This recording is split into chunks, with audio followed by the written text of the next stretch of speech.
What's up, everybody? Welcome back to another episode of What Remains of Edith Finch. Now, I apologize for that last episode having to cut the Gregory section short. That honestly irritated the absolute hell out of me. But, you know, sometimes that's just what happens in the world with music and all that jazz. Although I really feel like that song's been out in the public domain for long enough to make it acceptable to use, like, the free use clause that comes. I know there's a clause that if a piece of work is in the public domain for long enough, it then becomes like a free to use kind of thing because chances are the copyright subscription for it hasn't been renewed. But you know, whatever, who knows. Let's just get right back to the game. I barely remember where we were last time, so yeah. What the fuck was happening here? We went in here, right? Did we? Or is this? No, this is the new place we're supposed to go. Okay, bet. So this is for Milton. After Milton disappeared, the only thing he left behind was a room full of paintings. Ooh. Paintings. Okay, so I suppose we go around this way, right? Alright. And we're going inside. Oh boy. I don't even know how much longer of this game we have left. So I feel like we should be decently close to the end of this game, to be honest. I think Edie was happy to finally have another painter in the family.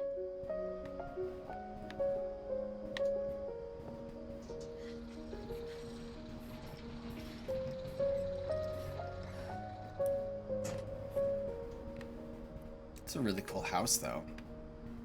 It's a really pretty view, too.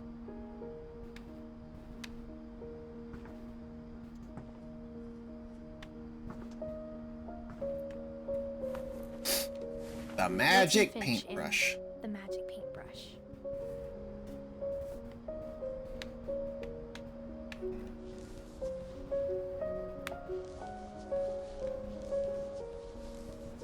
Hello?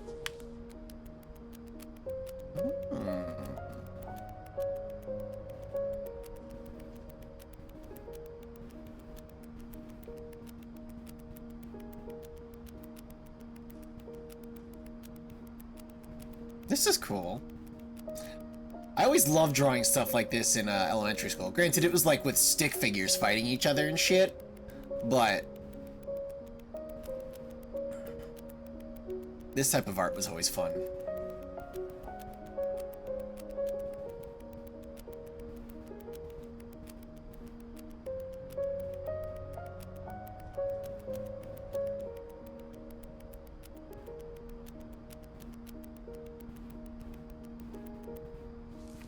That's it. He never finished it.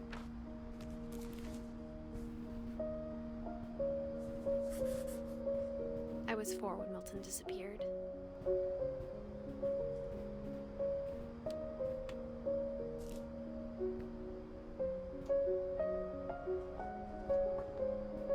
Such a shame. Mom spent months searching for my brother. Then she sealed the doors.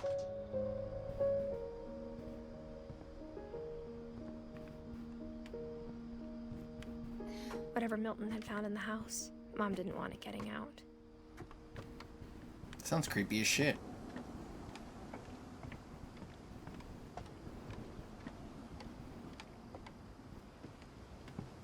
So, now what? That it?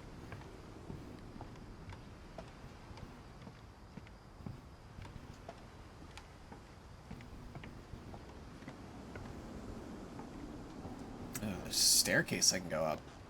But wait, there's fucking more. Mom definitely blamed Edie, but I think Lewis blamed himself. After he graduated, he just spent more and more time in his room. Until Mom got him a job at the cannery. Everyone always told me to stay out of Lewis's room. Except Lewis. It's a fancy ass room. He got a hookah. I fuck with some hookah. Sometimes. In moderation.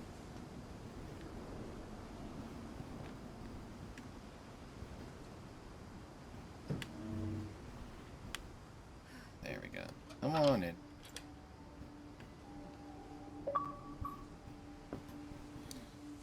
A closer look. Look in all the peepholes and telescopes long enough to hear Edith's commentary. Very nice. familiar. That part of him lived on.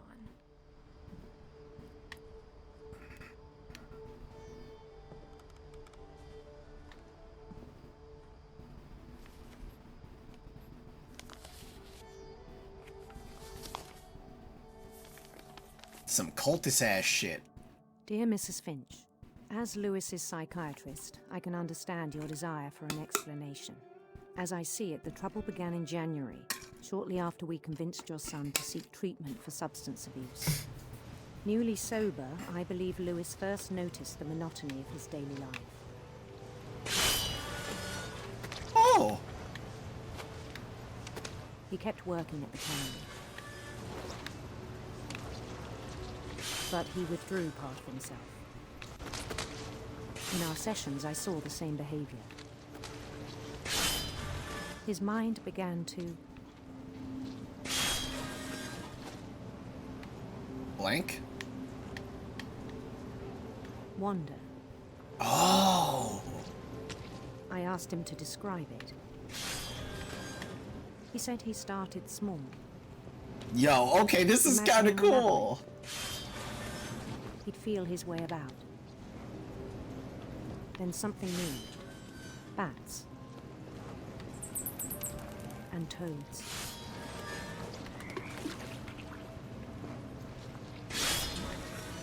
And things that have not names. Oh? He knew it was all in his head.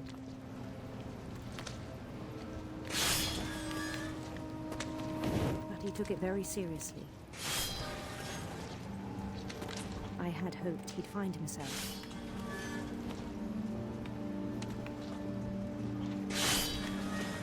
Am I gonna get, like, my hand chopped off or something? More.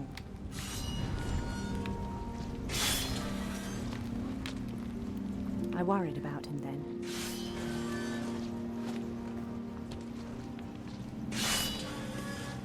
Daydreaming at the cannery. I spoke with his boss. But he said Lewis had become a model employee. Methodical, tireless, focused. Like a whole new Lewis. So I let him go on.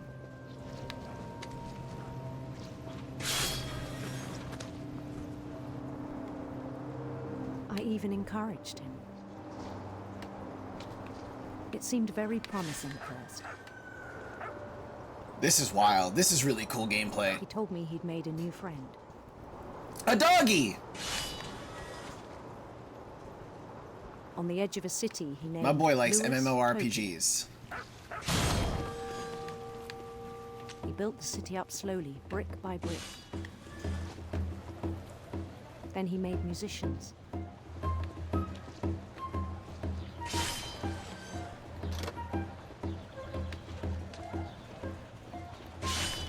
And songs for them to play.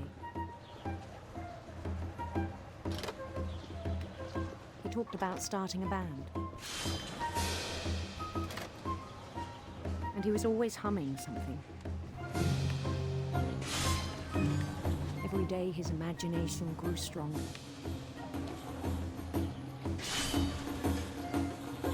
He no longer spoke at the cannery. But his chopping was as reliable as ever. Then one day it struck him What struck me? that all the cheering crowds, even the stones under his feet, were all in his imagination. So he could do whatever he wished.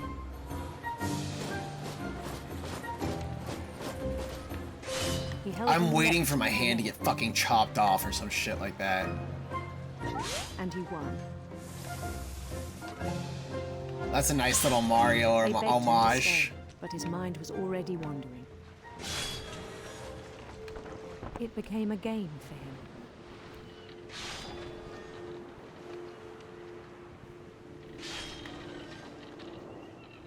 He'd conquer a city, then immediately push on. Game of Thrones? New Louisville.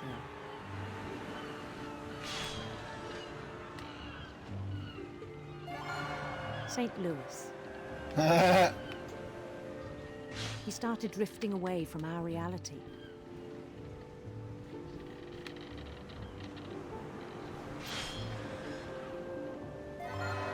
Minneapolis. One day he Minneapolis. Oh? Even as his mother pleaded with him, part of Louis kept sailing on.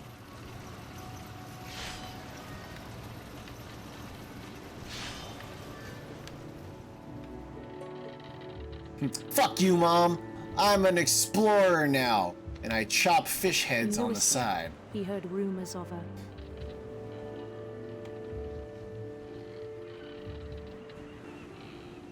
Handsome queen. Huh?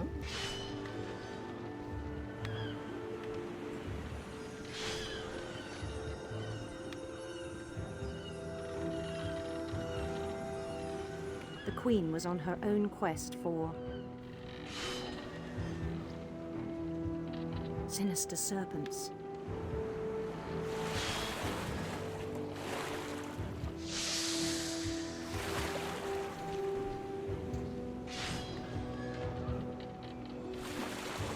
He followed the sound of her electric guitar.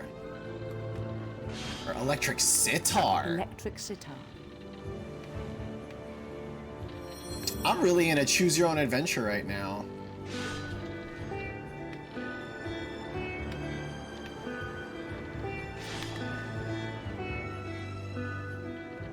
His chase led him to a golden palace east of the sun and west of the moon. Even then, his logic remained sound. This is The wild. world was all in his imagination.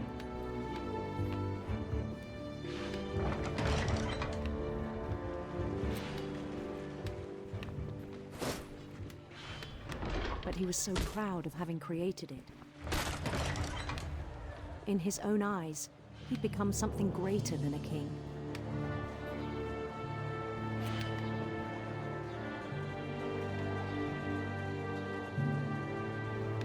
For someone who'd never known success in the real world, I think it was overwhelming. And then it struck him that the real Louis was not the one chopping salmon, but the one climbing the steps of a golden palace.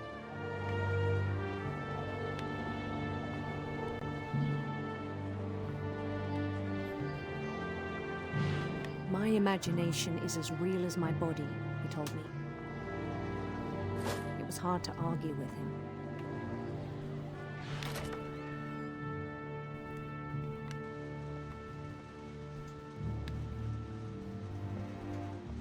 Is this all blood all over the floor? This is an unsanitary workplace. Where the hell is OSHA? OSHA would be all over this shit. Yo, what is that? Is that supposed to be like a... That's an old ass switch, like way before the Switch actually existed.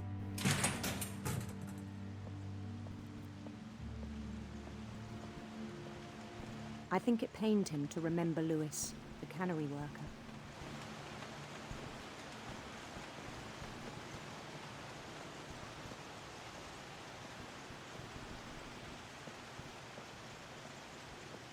He began to despise the man with a royal contempt.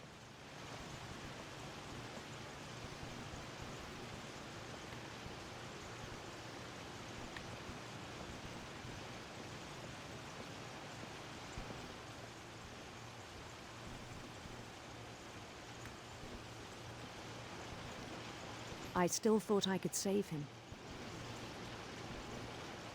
Even after he said he was being crowned king over all the lands of wonder.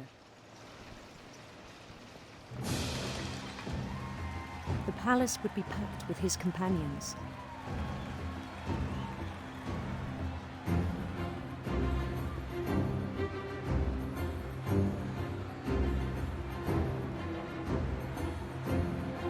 Look at the big kitty! Wise Calico who'd insisted on advising him. Oh, such a pretty kitty.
rest I think you know. Mrs. Finch, your son was a kind man who will be missed by all of us who knew him.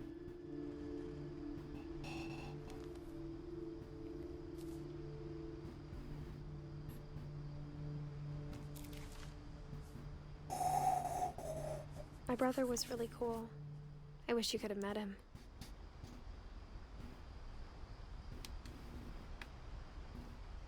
Fuck. That got really dark really quick. Lewis and I spent a lot of time playing games together, but he was surprisingly bad at them. He died a lot.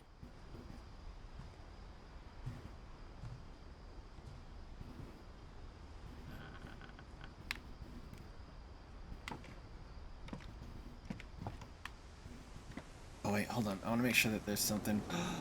Okay, no, I can't go back. Alright. Hold up, hold up. Because we came in from this outside, right?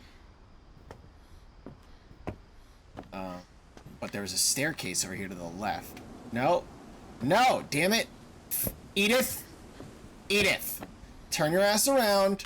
Go out and up the stairs, right?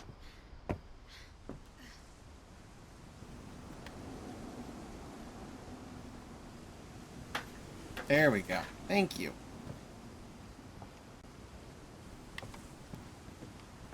What is this staircase? Broken. Okay.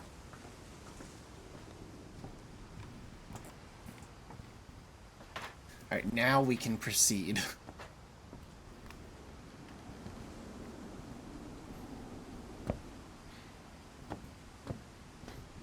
This is a dope fucking room, though. Like, I would love to have this room. On the way back from Lewis's funeral, my mom told me to start packing. She waited until the day before we left to tell Edie. I'm not sure if she wanted to make it easier or harder.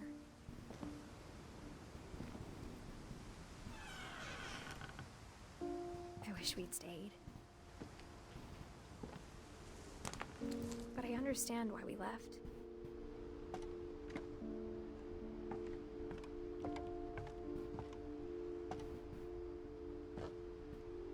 My mom ended up leaving everything behind.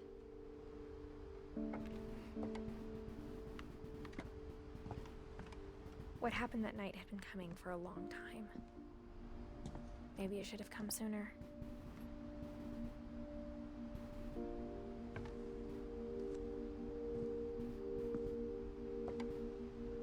But it had to end one way or another. All that's left now is to tell you about that last night.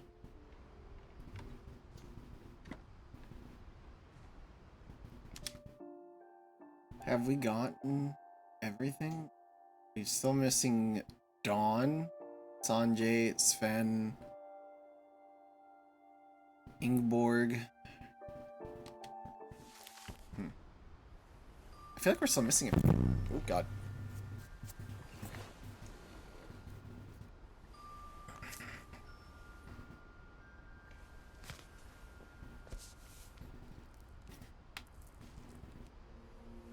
That whole last day, Edie just watched us pack and didn't say a word.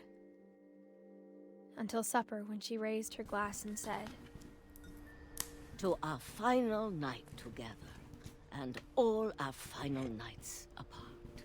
Grandma, you know what I said about alcohol. Some of your medications are very Edith, specific. I left a present for you in the hallway. Why don't you go open it? The grown-ups have to argue now. I'm sorry, you're right. We're all leaving tomorrow. Let's just enjoy our last... I'm not leaving. Ow! Edith, you're Fuck. excused. Ow. Sorry, I hurt my finger. Damn, y'all gotta be fucking hostile as shit. Okay.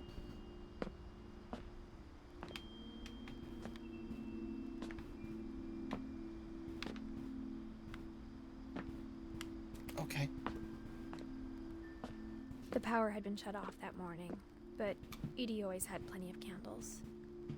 When my mom sealed the library, I don't think she knew about the other entrance, or that Edie had a key to it.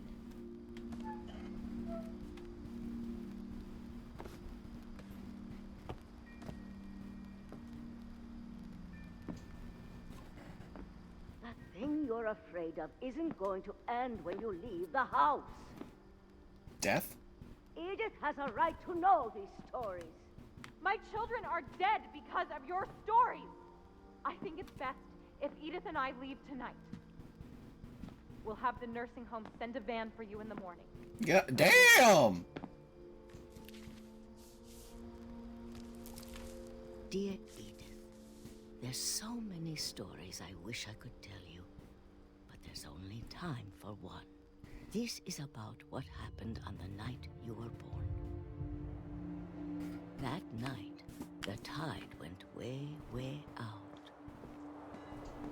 It was the first and last time I ever saw the old house aground. There'd been an earthquake out in the middle of the ocean. They called it the lowest tide in 1,000 years. God, it smelled awful. You know, I've seen that house every day of my life.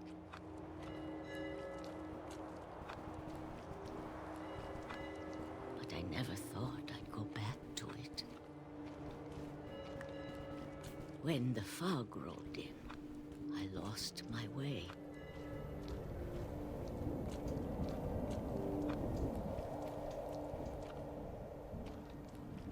I got turned around.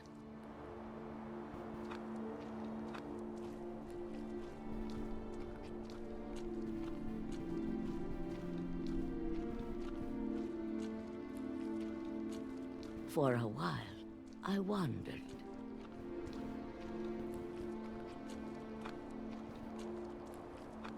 I started seeing things.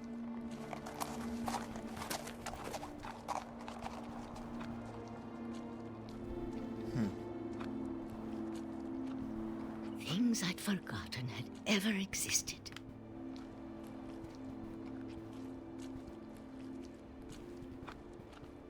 But when I saw them, they felt like old friends.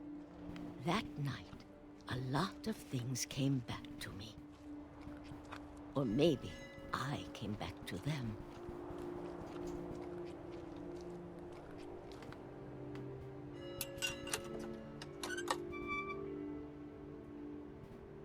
Things I can't explain, but that I need you to try and... Edith, what are you doing in here? It's mine. Edith! Mom, you're gonna rip it! Let go! I kicked and screamed, but Mom dragged me to the car.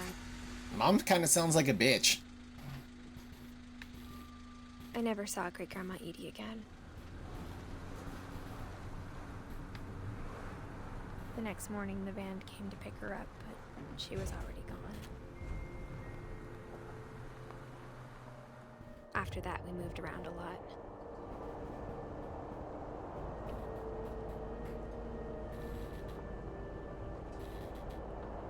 We both tried to make the best of it.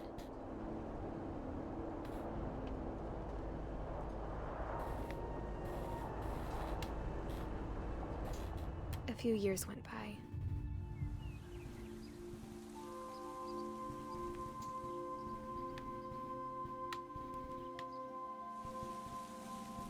My mom didn't like to talk about it.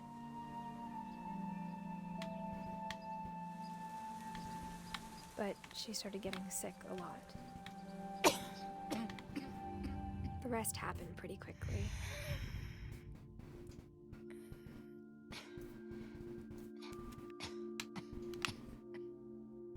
She got better for a while, and then she didn't. And then I was alone.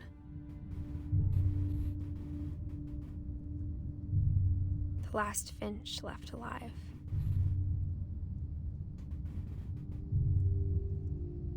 Until I found out about you. I'm still not sure what to tell you about all this. If we lived forever, maybe we'd have time to understand things. But as it is, I think the best we can do is try to open our eyes. And can't appreciate how strange and brief all of this is. Oh, am I gonna be born? Are things about to get real awkward? This journal was supposed to be for you. That...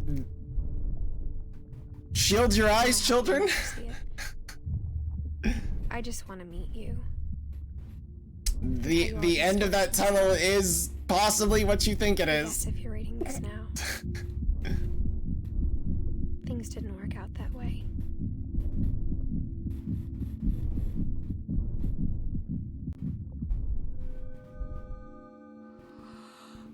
This is where your story begins. I'm sorry I won't be there to see it. It's a lot to ask, but I don't want you to be sad that I'm gone. I want you to be amazed that any of us ever had a chance to be here at all. Good luck.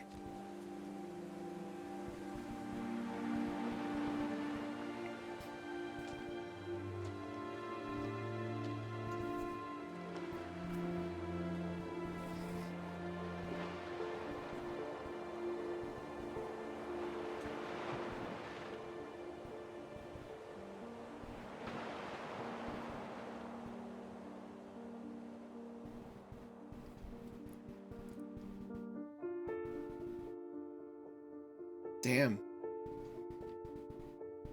That was a really dark ending, but a really fun game to experience.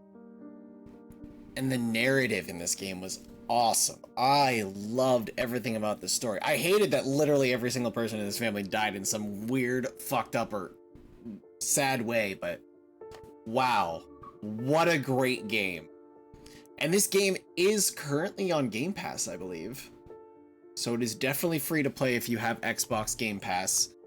I don't know how much it costs outside of Xbox Game Pass, but if you like experiences like this for yourself, it's Goofy! Disney World! Sorry.